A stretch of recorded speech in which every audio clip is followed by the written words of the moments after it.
दोस्तों यह तो आप जानती है कि भगवान श्री राम विष्णु जी के अवतार थे। दोस्तों यह तो आप जानती है कि गलती की सज़ा भोगनी पड़ती है, चाहे वह इंसान हो या भगवान।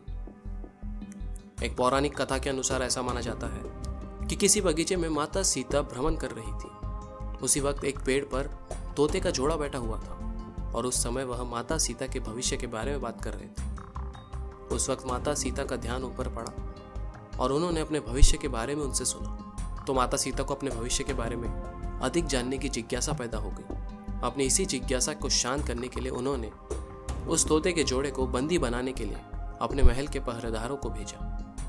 पहरेदारों ने तोते को बंदी बना लिया। जब माता सीता ने इस राज के बारे में उनसे पूछा, उनको सीता के भविष्य के बारे में कैसे ज्ञान प्राप्त हुआ, तो तोते ने बताया कि वह वाल्मीकि के आश्रम के एक पेड़ पर रहते हैं।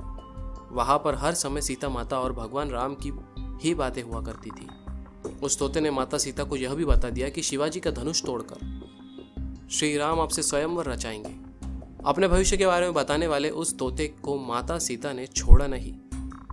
वह उन्हें छोड़ना ही नहीं चाहती थी और उसे बंदी बनाकर अपने महल में ही रख लिया। लेकिन इस बात पर तोता नाराज हो गया और बोला, एक बंदी के रूप में मेरा कोई जीवन नहीं।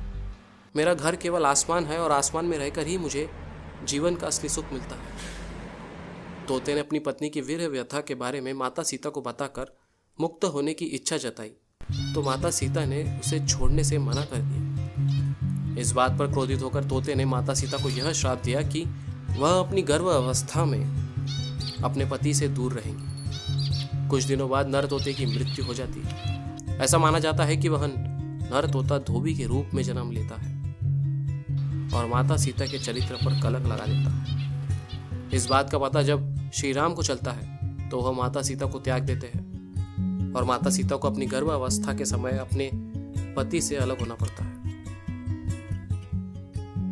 दोस्तों अगर आपको हमारी यह खबर अच्छी लगी है तो कमेंट में ज़रूर बताइए और आगे भी ऐसी ही पौराणिक बातें जानने के लिए हमारे चैनल को सब्सक्राइब करना बिल्कुल ना भूलें। शुक्रिया आपका वीडियो देखने के लिए। आपका दिन शुभ रहे।